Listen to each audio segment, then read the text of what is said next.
Welcome back to the Podgekins YouTube channel. In this video I'm going to be showing you how to sew up the Dungarees pattern.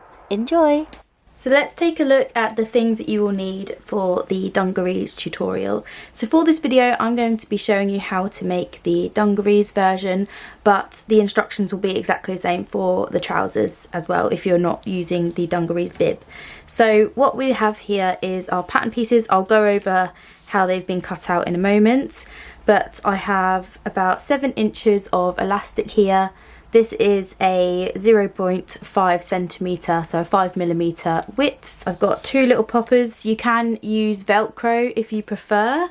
I like to use poppers for this project, but obviously for little ones, depending on the age, you might prefer to have Velcro. I'm just going to use poppers for this one. You'll want some kind of safety pin, or it needs to be thinner than the waistband opening, which is 1 centimetre. So something small and dainty like this, but just anything smaller than 1 centimetre that will fit through the waist channel that we're going to create. And then regular sewing notions, so pins, thread, your sewing machine, scissors, a removable pen might be handy for some of it, but if you've got pins then that's fine as well. And now let's move on to how to cut out the project. So on the pattern pieces you'll see I've made little notes. So this one is the trousers front and it says cut ×2 mirrored. What that means is I've just cut it out, the piece of fabric like this, fold it in half, place the pattern piece on top and then cut it out, and that creates 2 mirrored versions of this piece. So you can do it by cutting it on one flat piece of fabric and then just flipping the pattern piece over as well, but I just find it easy and quicker to do it like this. Same again for the trousers back, exactly the same way. You want 2 of each.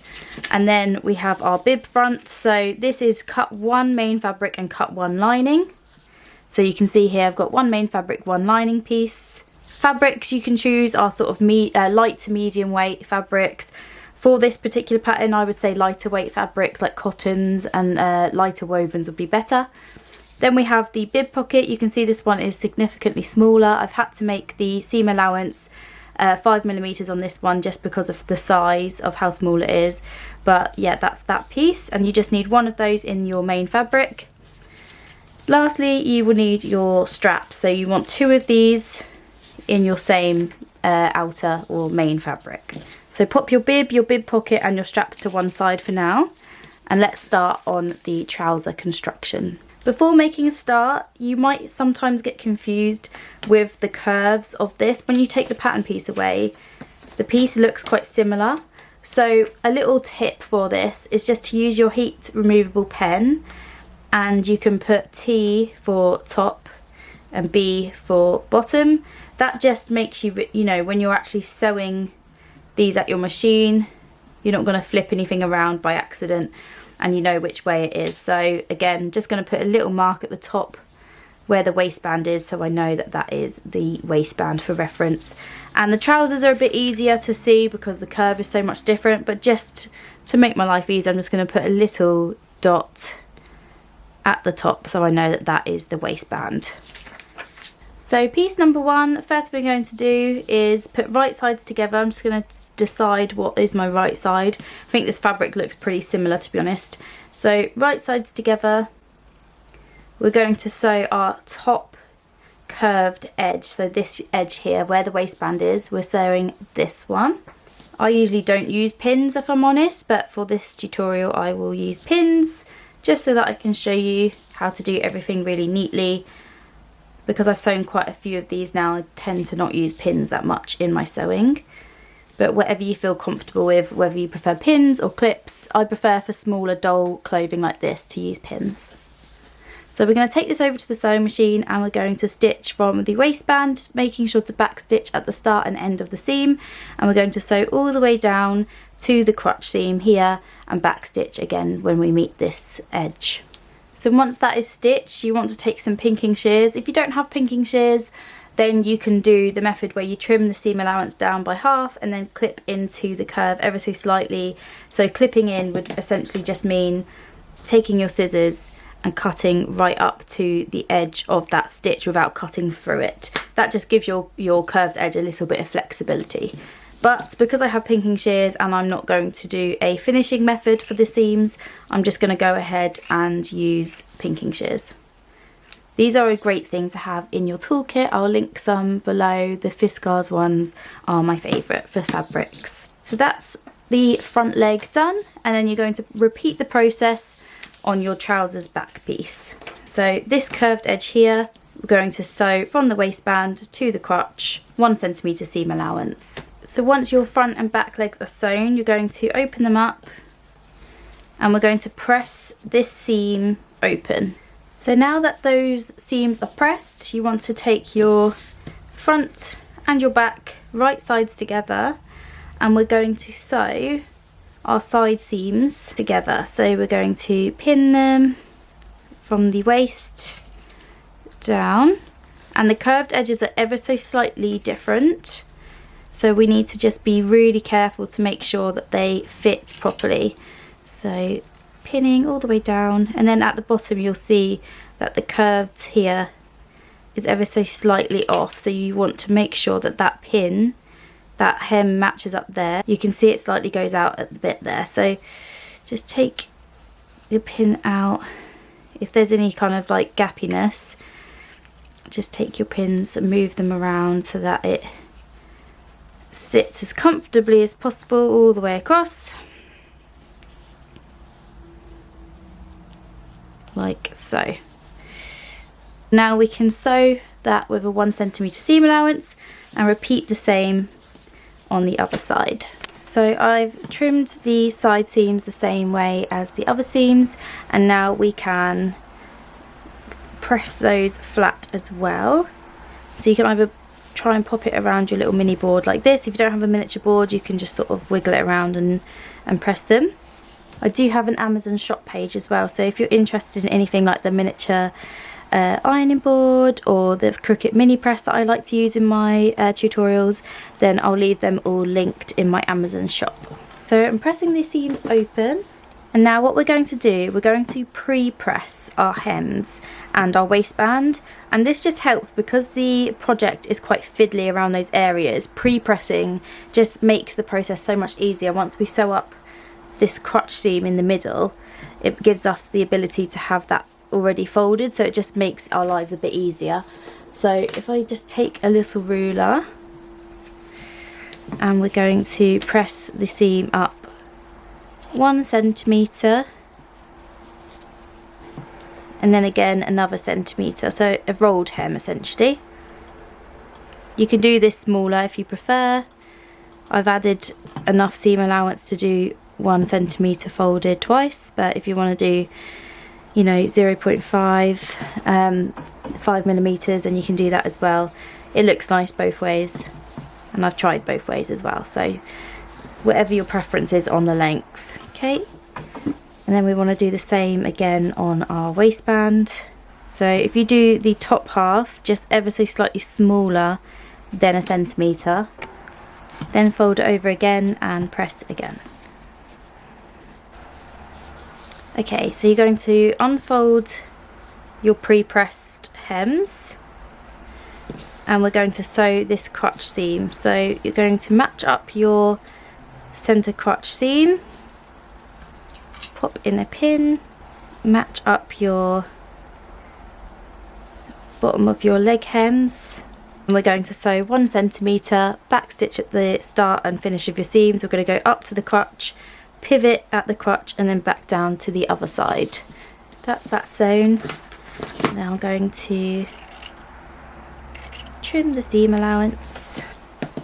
And just to know, I'm not finishing the seams on these, but obviously if you wanted to, you could do a zigzag stitch, or you could do an overlocker stitch. I just chose not to, just because the zigzag works fine for dolly clothes, but completely dealer's choice. And I'm pressing that seam open as much as possible, but it does get a bit tricky up by the crotch. Now we're going to stitch the waistband, and you're going to start on the back.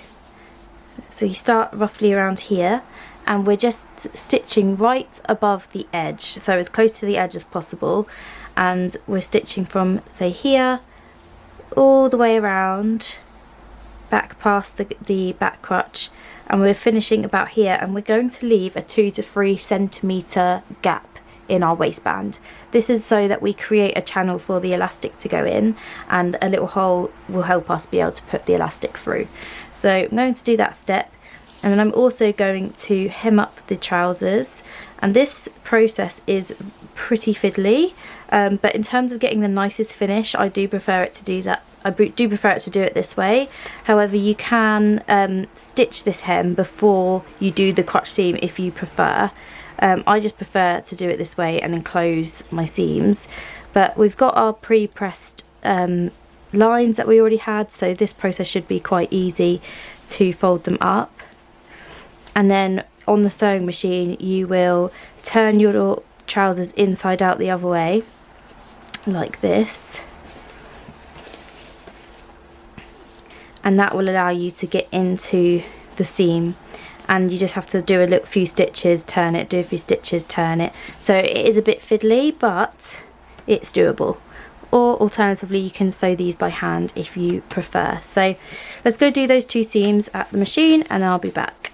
So I've put a little safety pin in the end of my elastic, and I've just started to run the elastic through the waistband channel. And you want to bring it all the way around, just gently pulling it, making sure not to twist your elastic whilst you're doing this process, although because it is quite a thin elastic, it can be quite easy to twist, so don't worry too much. We can fix it later with some wiggling around, but just trying to keep it as straight as possible. Overlap your elastic about 1 centimetre and pop a pin in it. And then you can either sew this by hand, or you can take it to your sewing machine to sew. I would recommend, if you're using your sewing machine, pop a little bit of paper or a post-it note or something underneath, so that it doesn't suck it into your machine, and just add a few zigzags to hold that in place. So that is done, and I've just sewn up the hole for the elastic. And now that's done, what you want to do is push as much of this fabric from the front to the back, so that more of the gathers are at the back of your trousers opposed to the front. This can take a little while to do, but if you just continue to sort of push it, grab little pieces at the back and sort of pull, then you can do that. If you also pop a pin on one of the side seams there in through your elastic, then come round to the other side, then you can continue this process on the other side. You want your waist channel just as flat as possible for the next step when it comes to sewing on the dungarees, but obviously for the trousers it doesn't matter too much if the elastic is gathered all the way around.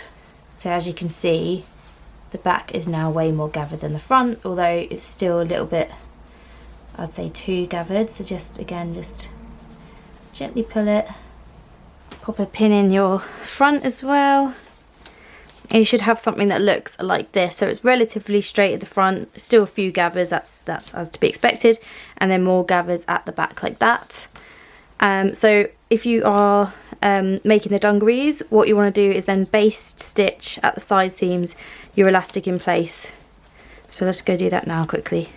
And there we have it, you guys. If you've made the trousers, then they are finished and you can enjoy your lovely little trousers. But if you're moving on to make the dungarees, then just put those to one side for now, and then we can move on to our bib.